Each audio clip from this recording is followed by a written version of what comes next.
My name is Dana, and I'm 27 years old. My wedding was supposed to be the happiest day of my life. Instead, it became a painful reminder of how far my mom's favoritism toward my older sister, Emily, could go. I never imagined that something as joyful as getting married could turn into a battleground of family dynamics. But here I am, sharing this story, hoping that putting it out there might help me untangle the mess I've been living in for years. Growing up, my mom, Charlotte, made it crystal clear who her favorite child was. Emily, who's 2 years older than me, has always been the golden child, the one who could do no wrong, the apple of my mother's eye. As for me, I spent my childhood and teenage years feeling like I was always just out of reach of her approval. No matter how hard I tried, it felt like I was invisible unless I was being compared to Emily. Emily's mistakes were brushed off with excuses. She must have been tired, my mom would say, if Emily got a bad grade. If I made the same mistake, it was an entirely different story. I'd get long lectures about my lack of effort, my need to work harder, be better, and do more. It wasn't just about school. It extended to everything. Extracurricular activities, friendships, achievements. Even the things I was proud of seemed to matter less in my mom's eyes unless they served as another yardstick for comparison. Despite that constant shadow, I kept striving to win her approval. I spent countless hours studying, joining clubs, and even trying to take up hobbies Emily liked, hoping that would bridge the gap. But nothing worked. My achievements were acknowledged with a quick nod, or worse, a dismissive change of subject. It felt like there was this invisible wall between us that I could never break down, no matter how hard I tried. When I got engaged to Jake, the man I'd been with for 5 wonderful years, I finally felt like my moment had arrived. For once, I wasn't living in Emily's shadow. This was my life, my happiness, and I wanted to believe my mom would be as thrilled as I was. I'd spent so long craving her attention and approval that I thought maybe this milestone would be the thing that changed everything. Jake and I spent months planning our wedding. Every detail was carefully chosen to reflect us as a couple. We talked late into the night about the venue, the flowers, the guest list, every little piece that would come together to make our day special. I imagined my mom helping me pick out my dress, offering advice, and sharing in the excitement. After all, isn't that what moms are supposed to do? But when I told her about our wedding date, her reaction blindsided me. No joyful tears, no hugs, no words of congratulations. Instead, the first thing she said was, "But Emily just got married this year. Are you sure you want to do this now?" Her words felt like a punch to the gut. All my excitement drained away in an instant. I stood there, stunned, trying to process what I had just heard. This was supposed to be my moment, but even now, it was somehow about Emily. I tried to explain that our wedding was months apart from Emily's, that there was no overlap, no competition. But my mom couldn't see it that way. In her eyes, my wedding was a threat, a way to overshadow my sister's big day. The fact that we were both getting married in the same year was, apparently, unacceptable. I couldn't believe it. People get married in the same year all the time. It's normal. But in my mom's world, where Emily's happiness always took center stage, my wedding was an inconvenience. It was like I was being punished for simply existing in the same timeline as my sister. I told myself that maybe she'd come around. Maybe if she saw how happy I was, she'd let go of whatever twisted logic was holding her back. To make it easier, I even offered to scale down our plans. A smaller ceremony, fewer guests, anything to make her feel more comfortable. I was bending over backward to accommodate her, hoping she'd find a way to be there for me. But no matter what I did, her answer stayed the same. She didn't want to split her focus between 2 weddings in the same year. She said it would take away from Emily's special moment. My mom was so focused on protecting my sister's spotlight that she couldn't see how much her refusal was breaking my heart. I felt like a fool for hoping things would be different. My sister had her big, extravagant wedding, complete with all the pomp and praise my mom could give. My mom was at the center of it all, beaming with pride, showing off photos and reliving every detail to anyone who would listen. Emily's wedding had been everything my mom wanted it to be, and now it was my turn.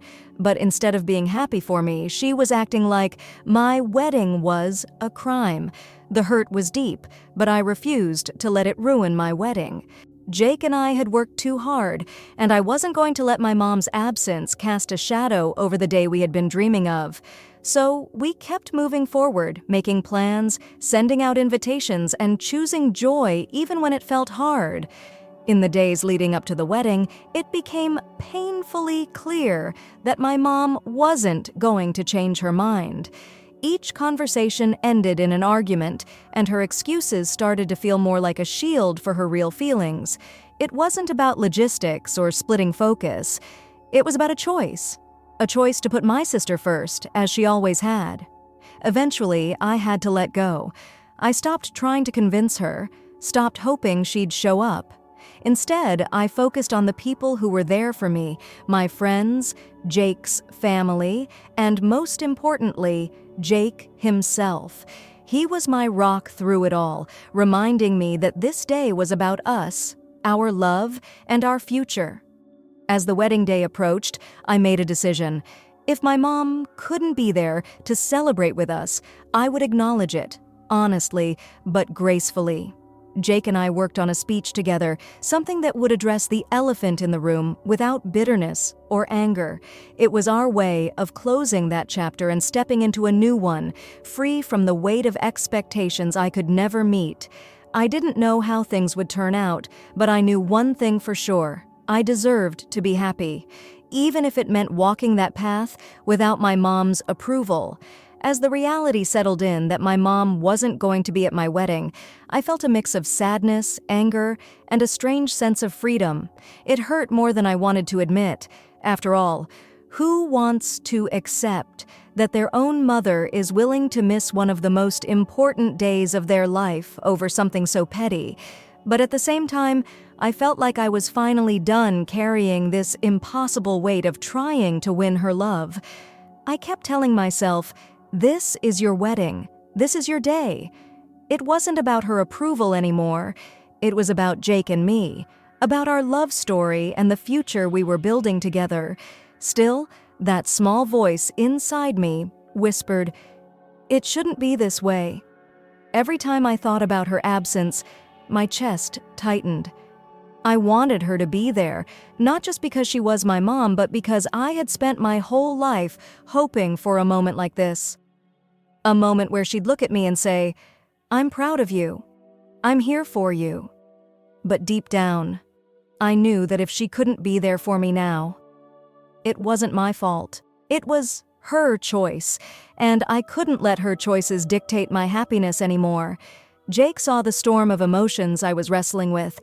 He held me close one night, his hand tracing small circles on my back. "I know this isn't how you imagined it," he whispered, "but we're going to have an amazing day. We have each other, and that's what matters." His words grounded me. He was right. The people who truly loved me were showing up, and that was enough. I needed to focus on that love instead of what was missing. So, I threw myself into the final preparations, confirming the caterer, checking the flower arrangements, and double-checking the playlist. Every little task was a distraction, a way to keep my mind from drifting to thoughts of my mom. Still, the closer the wedding got, the more real her absence became. When I went dress shopping, I brought my best friend, Tasha. She was amazing, hyping me up and helping me find the perfect gown.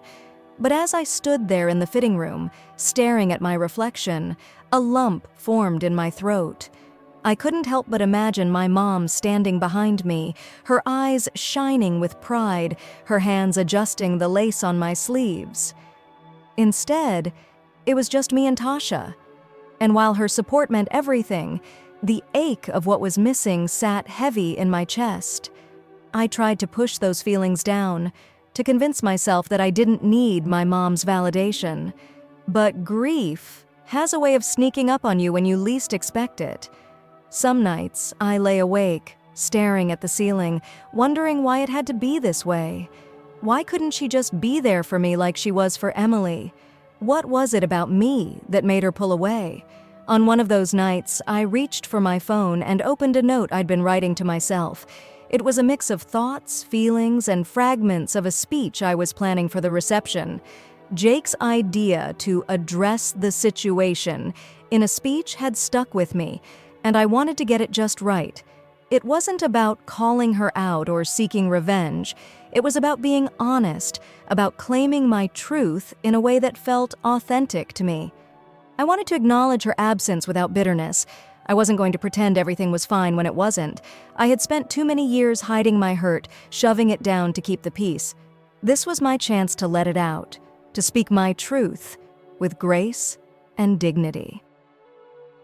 The days passed in a blur, and before I knew it, the morning of the wedding arrived. I woke up with a knot in my stomach, the weight of anticipation, excitement, and anxiety all tangled together. The sun was streaming through the window, and for a moment, I just lay there, taking in the quiet. This is it, I thought. No matter what happens, this is my day. Tasha arrived with coffee and her endless supply of energy. "You ready to become Mrs. Stone?" she teased, handing me a steaming cup. I smiled, a genuine smile, because despite everything, I was ready. I was ready to marry the love of my life, to step into this new chapter with open arms. As the hours ticked by, the venue buzzed with activity. The florist was arranging the last of the flowers, the photographer was setting up shots, and the guests were beginning to arrive. I slipped into my dress, feeling a wave of emotions crash over me, excitement, nerves, and that lingering ache for what was missing. But when I looked at myself in the mirror, I saw more than just a bride. I saw a woman who had been through the fire and come out stronger. When the ceremony started, all the noise in my head quieted. Jake was standing at the altar, his eyes shining with love. In that moment, nothing else mattered. My heart swelled as I walked toward him, every step bringing me closer to the future we were building together. The vows we exchanged were full of love, hope, and promises that felt like solid ground beneath our feet. For a while, I let myself forget about the empty seat where my mom should have been. I let myself soak in the joy of the moment, the laughter, the warmth of friends and family who showed up for us. But as the reception began, that ache crept back in. I knew the speech was coming, and my heart pounded in my chest. Jake squeezed my hand as we stood up to speak. The room quieted, all eyes on us. I took a deep breath and felt the steadiness of Jake beside me. This was my moment, my chance to be heard. I cleared my throat and began. I want to take a moment to thank everyone who's here today. Your love and support mean the world to us. There's one person who couldn't be here today, and while it hurts, I want to acknowledge her. My mom. I know she's been busy making sure my sister's wedding earlier this year remains the most important event in our family's history. I wouldn't want my special day to overshadow that, so I completely understand why she couldn't be here. A quiet ripple passed through the room. I took another breath and continued. But I'm grateful for the life lessons she's taught me, like how to gracefully handle being second best. It's prepared me for today, and despite everything, I'm choosing to focus on the love in this room, the people who are here, the people who matter. The room was silent, and for a moment, time seemed to pause. I felt the weight of my words settle over me, and then, as if a knot had been untied, I felt a release. I had spoken my truth, and it was freeing. Jake squeezed my hand, his eyes full of pride. The guests clapped, some with tears in their eyes, others nodding in understanding. I knew my words would stir things up, but I didn't care. This was my story, and for once, I was the one telling it. As the night went on, I felt lighter. The burden of pretending was gone. I danced with Jake, laughed with friends, and let myself feel joy. My mom's absence was still there, a shadow at the edge of the light, but it no longer controlled me. I was finally free. In the days following the wedding, I felt a strange mix of relief and uncertainty. The wedding had been beautiful, and for the most part, everything had gone smoothly. But I knew the speech would leave ripples in my family, and I braced myself for what might come next. Jake and I left for our honeymoon the morning after the reception, heading to a quiet cabin in the mountains. We wanted peace, a place to breathe, away from the noise of everything that had happened. As we drove up the winding roads, the weight of the past few months began to lift off my shoulders. The trees, tall and endless, stood like sentinels, silent witnesses to the journey I was on. When we finally arrived at the cabin, I let out a long breath. The air was crisp, the silence pure. Jake wrapped his arm around me. "This week is just for us?" he said softly, and I nodded. That's what I wanted, to be present, to feel the happiness that had been buried under so much stress. For the first few days, I managed to hold on to that peace. We hiked through the woods, cooked meals together, and sat by the fire, talking about everything and nothing.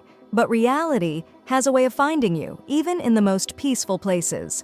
One evening, after a long day on the trails, I picked up my phone to check messages. The screen lit up with a flood of missed calls, voicemails, and texts. All from my mom. My heart sank. Jake noticed my expression and leaned in. "Is it your mom?" I nodded, scrolling through the notifications. The messages were all the same, a mixture of anger, hurt, and accusations. Each one felt like a pebble thrown at my already bruised heart. I wanted to ignore them, to stay wrapped in this bubble of peace we had created, but ignoring my mom had never been easy. I opened one voicemail and hit play. Her voice crackled through the speaker, full of rage. "How dare you humiliate me like that, Dana? In front of everyone? Do you have any idea what you've done to me? I can't show my face without people talking about that ridiculous speech. You embarrassed me. You made me look like a bad mother. I hope you're happy." I swallowed hard. Jake reached for my hand, his fingers warm and steady. "You don't have to listen to these," he said gently. But a part of me needed to. I needed to hear it, to face it, even if it hurt. I played another message, this one more frantic. "You've ruined everything." Emily is furious. "The whole family is talking about this. How could you be so selfish? After everything I've done for you, after everything she's done for me?" The irony of that statement was almost laughable. But it wasn't funny. It was just sad. I put the phone down, my hands trembling. A tightness spread through my chest. That old familiar ache of not being enough, of being the villain in her story. "She's never going to understand," I whispered. "No matter what I say, she's never going to see my side." Jake pulled me into his arms, holding me close. "You don't have to make her understand, Dana. You said what you needed to say. You stood up for yourself, and that's enough." I wanted to believe him, but years of trying to win my mom's love and approval had conditioned me to believe that if she was unhappy, it was somehow my fault. That maybe, if I tried just a little harder, things could be fixed. But deep down, I knew Jake was right. I couldn't force my mom to change. I couldn't make her see the hurt she'd caused, or the way her choices had shaped my life. All I could do was decide how to move forward, even if that meant leaving some things behind. The next morning, I decided to block her number. It wasn't easy. My thumb hovered over the block button, a storm of emotions swirling inside me. But I knew I needed to protect myself, to give myself the space to heal. So I did it. And when the screen confirmed that her number was blocked, I felt a strange sense of peace. The rest of the honeymoon passed in a blur of quiet moments and small joys. I focused on Jake, on us, on this new life we were building. For the first time in a long time, I felt like I was standing on solid ground. But when we got back home, reality was waiting for me. As soon as we walked through the door, I noticed the blinking light on our landline. I sighed, already knowing who it was. Jake squeezed my hand. You don't have to listen to it, but curiosity, that old nagging need to know, pulled me in. I hit play. Her voice filled the room, brittle and cold. Dana, you can't ignore me forever. You think you can just block me and pretend I don't exist? You're going to regret this. You humiliated me, and there are consequences for that. I turned off the message, my hands shaking. Jake's face tightened with anger. This is too much. She's crossing the line. I nodded, tears pricking my eyes. I know. I just don't know what to do anymore. I felt trapped between the person I was trying to become and the pull of my past. I wanted to move forward, to let go of the pain, but my mom's anger felt like a chain, dragging me back. And now, her words were laced with something darker, something that felt like a threat. Jake wrapped his arms around me. We'll figure this out together. You're not alone in this. His words were like an anchor grounding me in the storm. I wasn't alone. I had Jake, my friends, the people who showed up for me. I had a new life to build, and I couldn't let my mom's anger hold me back. But as I lay in bed that night staring at the ceiling, I couldn't shake the feeling that the fallout was far from over. My mom wasn't going to let this go, and a part of me wondered just how far she was willing to take it. The days after returning from our honeymoon were a strange mix of normalcy and dread. I tried to focus on settling into married life with Jake, our routines, our little joys, but beneath it all was a constant tension, a storm cloud that refused to move on. My mom's words echoed in my mind, and though I had blocked her number, I couldn't block out the memories or the fear that she wasn't done. I wanted peace, but it felt like my mom wouldn't let me have it. One afternoon, as I was sorting through the stack of mail we'd let pile up, a thick envelope caught my eye. The return address was unfamiliar, but the weight of it sent a chill through me. I opened it slowly, my fingers trembling. When I pulled out the letter and began to read, the words blurred before my eyes. It was a notice of intent to sue for defamation. My heart pounded so hard it felt like it might burst. I read the letter again, trying to make sense of it. The accusations were ridiculous, that my wedding speech had damaged my mom's reputation, cost her clients in her hairdressing business, and caused her emotional distress. She was demanding $5,000 in damages. I sank onto the couch, the paper fluttering in my hands. My own mother was suing me. The reality of it felt like a punch to the gut. Jake walked in, his face full of concern. Dana, what is it? I couldn't speak, I just handed him the letter. He read it, his jaw tightening with every word. When he looked up, his eyes were dark with anger. This is insane. She's actually suing you? I nodded, tears filling my eyes. I don't know what to do. How did it come to this? How did it get so bad? Jake knelt in front of me, his hands on my knees. We'll get through this. This is just another way she's trying to control you, to scare you. But we're not going to let her. I took a shaky breath. But what if she's serious? What if she really goes through with this? He shook his head. We'll handle it, one step at a time. But first, let's figure out if this is even real. He grabbed his laptop and began researching the law firm listed on the letter. I watched him, my heart pounding, the fear gnawing at me. This couldn't be happening, not after everything I had already endured. After a few minutes, Jake looked up, his expression shifting from anger to confusion. This firm doesn't exist, he said slowly. There's no record of them anywhere. I frowned. What do you mean? I think this letter is fake. Look at it. The formatting is off. There are spelling mistakes, and the phone number listed just rings and rings. No voicemail, no answering service. It's like someone made this up. His words sank in, and a wave of relief and disbelief washed over me. "You're saying she faked a lawsuit?" He nodded grimly. "Yeah, I think she did." I sat back, my mind spinning. My own mother had tried to scare me with a fake lawsuit. The sheer effort she had put into manipulating me left me stunned.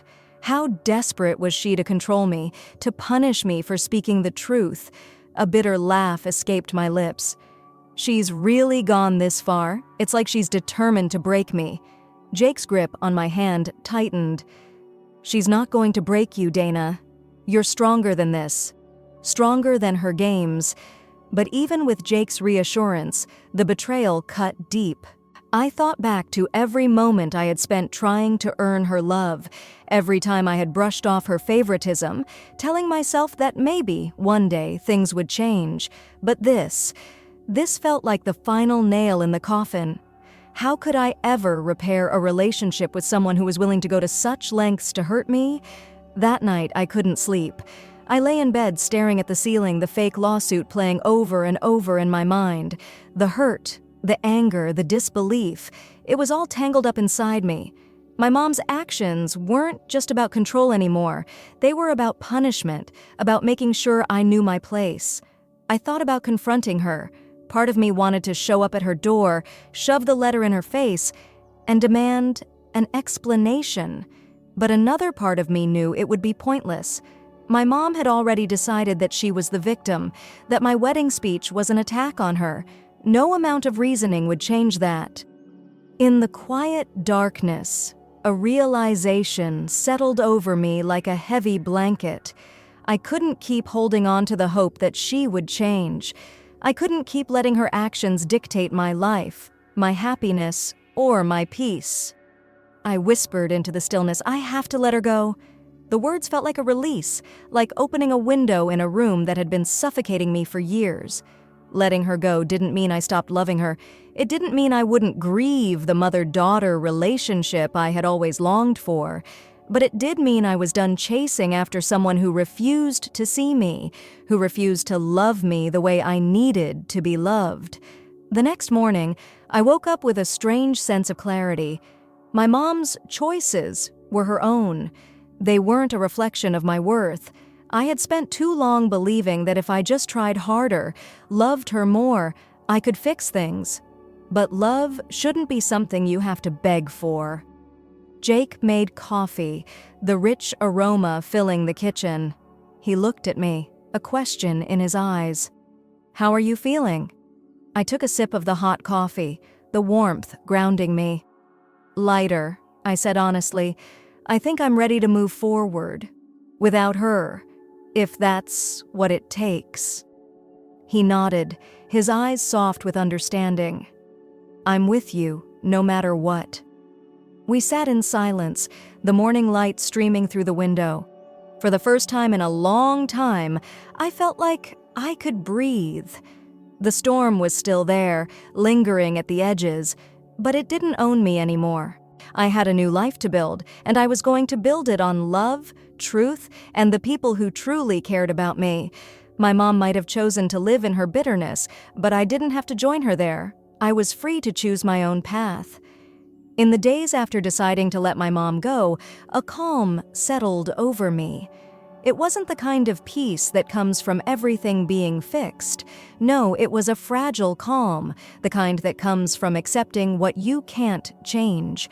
I knew my mom's actions had damaged something between us that might never heal, but I also knew that I couldn't keep setting myself on fire to keep her warm. Jake and I slowly settled back into our routines, finding joy in the little things. Cooking dinner together, taking late-night walks, and sharing quiet moments on the couch. It felt like life was giving me a chance to rebuild, to breathe without the weight of trying to please someone who refused to be pleased.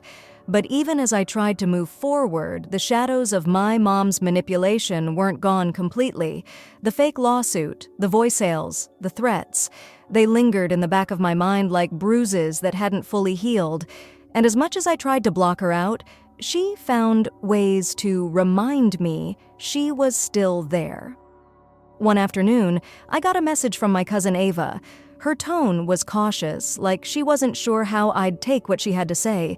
"Hey Dana, I don't know if you've heard, but your mom's been talking to the rest of the family. She's telling everyone you're ungrateful and that you embarrassed her on purpose. I just wanted you to know, I don't believe any of it. I'm on your side." My heart clenched, that old familiar ache flaring up again. Even now, my mom was spinning her version of the story, making me the villain in her narrative. I took a deep breath and thanked Ava for telling me. Her support meant more than she knew. I sat on the edge of the couch, my thoughts swirling. For so long, I had feared what other people thought, worried that if my mom turned them against me, I'd lose my family completely. But now it felt different. I realized that the people who truly cared about me, people like Ava, weren't swayed by my mom's words. They saw the truth, and that was enough. I shared the message with Jake later that night. He listened quietly, his eyes filled with concern. "I'm tired of this," I admitted. "I'm tired of the lies, the drama. I just want to live my life without constantly looking over my shoulder." Jake took my hand. "Then let's set some real boundaries.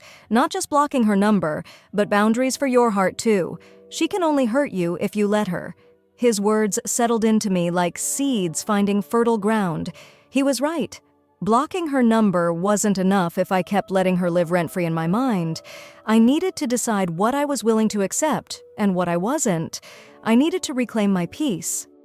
That night I wrote a letter to my mom, not to send, but for myself, to say the things I needed to say, to draw the lines I needed to draw. "Mom, I've spent my whole life trying to be enough for you, trying to be the daughter you could love as easily as you love Emily. But I can't keep living that way. I can't keep chasing after something you refuse to give. Your love shouldn't feel like a competition or a prize I have to win. I've been hurt by your choices, by your absence at my wedding, by the way you've twisted the truth, by the way you've made me feel invisible. But I'm done letting that hurt control me. I'm done trying to fix a relationship that only seems to break me. I love you, but I need to love myself more. I need to protect my peace, my heart, and the life I'm building. If you ever decide you want a real relationship, one built on respect and love, I'll be here. But until then, I need to step away. I hope one day you'll understand." I set the pen down, a wave of exhaustion and relief washing over me. The words were out, and with them, a piece of the burden I'd been carrying for so long. I folded the letter and placed it in a drawer. Maybe one day I'd show it to her. Maybe not. But for now, it was enough to know that I'd spoken my truth. The days turned into weeks, and the space I created for myself began to fill with light. Jake and I started new traditions: Sunday morning hikes, Friday night dinners with friends, and quiet evenings wrapped in each other's arms. My world felt smaller, but it was filled with people who loved me for who I was, not who I tried to be. Slowly, the ache of my mom's absence dulled. It was still there, like a scar that hadn't fully faded, but it no longer controlled me. I began to realize that family isn't just the people you're born to. It's the people who show up, who support you, who see you and love you anyway. A few months later, Jake and I hosted a dinner at our home. The house was filled with laughter, the clinking of glasses, and the warmth of people who truly cared about us. As I looked around the room, I felt a deep sense of gratitude. These were my people. This was my family. Ava hugged me as she was leaving, her eyes soft with understanding. "You seem happier, Dana, like you're finally free." I smiled, the truth of her words settling into my bones. "I think I am." Walking back into the house, Jake wrapped his arm around me. "You okay?" he asked. I nodded, leaning into him. "Yeah, I really am." For the first time in my life, I wasn't living in anyone's shadow. I was standing in my own light, and it felt good. It felt right.